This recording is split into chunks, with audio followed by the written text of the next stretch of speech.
Thank you, Cathaoirleach. I think that's me. I found this discussion really interesting and nice to see you again, John. I know it's a while before the pandemic you were here in Leinster House, and I thought what you had to say then was extremely interesting, and obviously John as well, and Anna. I really get what you say, John, in terms of attitudinal changes are more important than institutional reforms. And I suppose what would concern me is that the focus here is particularly on institutional reforms. And the fact that we have an international legally binding agreement that we all bought into on that basis. And I suppose what concerns us as a committee is in terms of the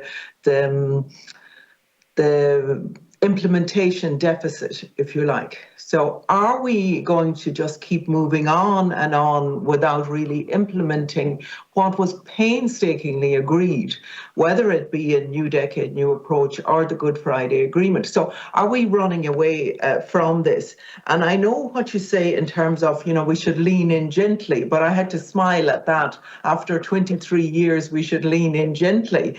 Maybe it's time for us to really grasp what we need to do. Because if we're looking at 23 years of age, my sons, weren't born at that time. So we're going on to another generation. And all of us here on the call have a real responsibility to make sure that it doesn't continue on for generations. We have to try and stop it at this generation. So my questions, I suppose, are in the first, for all of you maybe, but John and John in particular, what are the main blocks, as you'd see it, to implementing the outstanding elements that are there, and particularly in terms of the Bill of Rights? You see, we can talk forever and a day about outcomes and outcomes for citizens, but the measure on all of us for whether we're here in the Oireachtas or we're in the Assembly or the Executive is what difference does it make to people on the ground? So after all of those agreements, are we in a situation where the mother in Shankill Road or the young person who has a greater opportunity there in the Falls Road or whatever, are we opening up things for them or are we closing them down? And are we almost using them as to build up an industry around talking about it without actually getting in there and doing what needs to be done? Because for me, even going through New Decade, New Approach, all of the answers are there. All of the things that we spoke about in terms of the societal well-being and all of those things, we don't need to reinvent the wheel around it. And I very much appreciate, I'm coming from Mayo, so I'm coming from an outside view of this. So I stand to be corrected on most of it, for all of it, or all of it. You see, the thing with the Citizens' Assembly, I think there's real hope there. There's hope for us. And there's hope in the sense that the elements that could, if it was to be done right in terms of the terms of reference and the makeup in particular, and have an inclusion of voices there, that this could, the architecture that we talk about here and the structures could be examined within the context of the other things, the rights-based stuff, the health, the education, which I have a special interest in, and all of that. So it could be discussed within that, regardless of the constitutional preference. Like, we have to remember, we can have over-consultation as well, and over-engagement with civic society. In 2019, we had 1,000 citizens from across the country, right across the island, writing to the Taoiseach and to the people who are responsible for implementing these agreements to say, we want to say basically what they wanted in terms of a Citizens' Assembly. And the Taoiseach at the time agreed that he certainly would not rule that out and engaged with the thoughts of it. So I just think it's time for us, and I want to know what you think, that we just can't keep pushing the can down the road, because And he said within that shouldn't be a threat to anybody's constitutional preference, because the Taoiseach at the time even said the Good Friday Agreement explicitly recognises and validates the legitimacy of both constitutional positions. And I suppose I would even say to yourself, John McAllister, it is very difficult to hear, what are the merits of the union, other than identity, what we want to hear, and I think as Republicans and as Nationalists, and just as everybody across the island is, would the Citizens' Assembly not be an opportunity to say, this is why we really believe that the 6 counties should be a part of the union rather than Irish unity, and we could have the discussions there. And I'm sorry I've gone on for so long, but I just want to get back to it. So basically the Bill of Rights, the Assembly, and the political attitudes, and whichever one of you first. I know there's a lot there, and I really thank you for having this discussion. Oh, Michelle, sorry. I'm going to come in just very briefly too, because I'm delighted to see the 3 of you here today, and not to pick out anybody in particular, but John McAllister and I grew up in the Assembly and became friends, and while we didn't come from the same constitutional point of view, we became friends and we had a huge amount in common. And I just want to add to Rose's point, every single day I meet people from a unionist persuasion who are totally exasperated and frustrated by the lack of planning and the lack of engagement from political unionism. Fergus made the point earlier about political unionism. Civic unionism is way ahead of political unionism, and there are lots of people who want to be involved in how we can create a better society for all of us on the island of Ireland. Brexit was a game changer.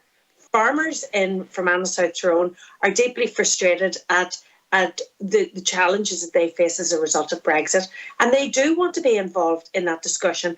And like Rose, I don't think 23 years we should still be tiptoeing around these issues. We have a responsibility now to build a future where we can do away with a lot of the problems of the past, that we can work together and build an Ireland that everybody has their place in. And I've no doubt people like John within unionism, there are very many courageous and visionary people who would see themselves as unionist but know that the union doesn't offer them that much and want to be involved in the discussion about what the alternative is. So appreciate all of you coming today, but especially good to see my old buddy John. Okay, there's about 3 minutes left in this slot, and then we have about 15 minutes left altogether after that. So if we'll have the replies to those excellent questions, Sarah. Can I, Chairman, respond to both Michelle and Rose? Yeah.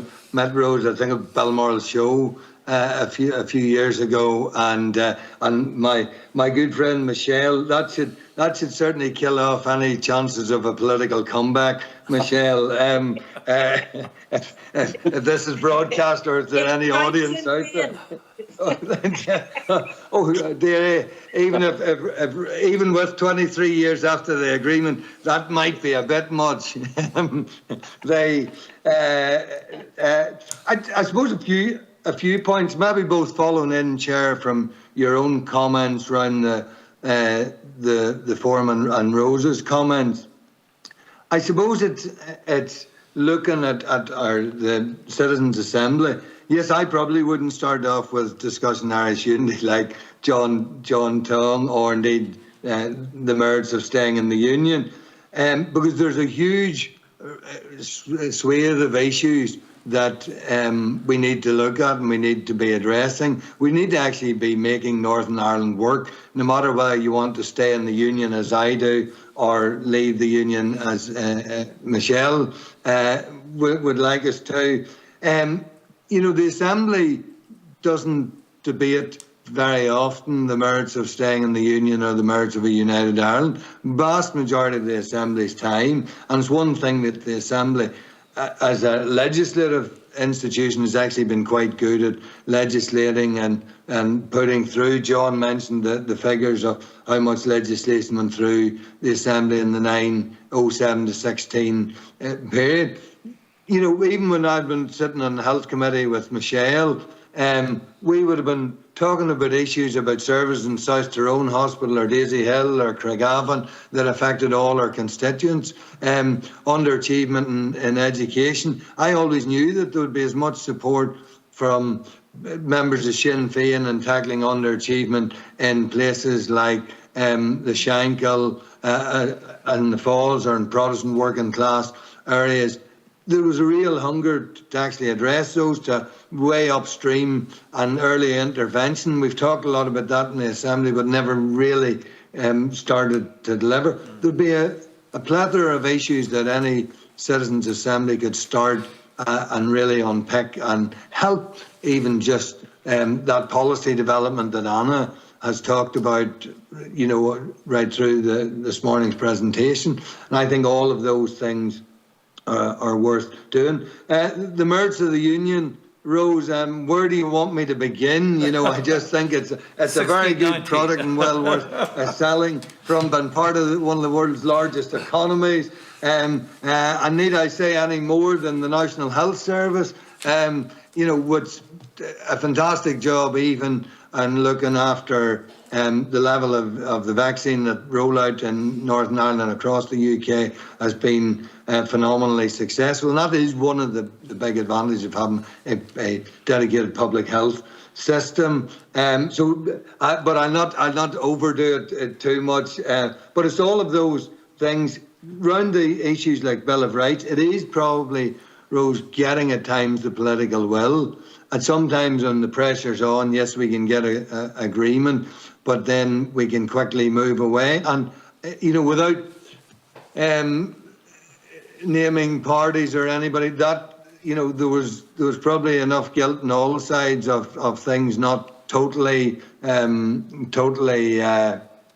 backed by other, or people slightly moved away from different positions when we get going. And it's almost like keeping the train on the track and hoping that none of these things come and derail it. But over some of that policy stuff, the bread and butter issues, I do think there's a huge appetite. And on some of those issues, there's a much more unity of purpose between the parties than sometimes the opening labels or their party websites or the party mantra might suggest.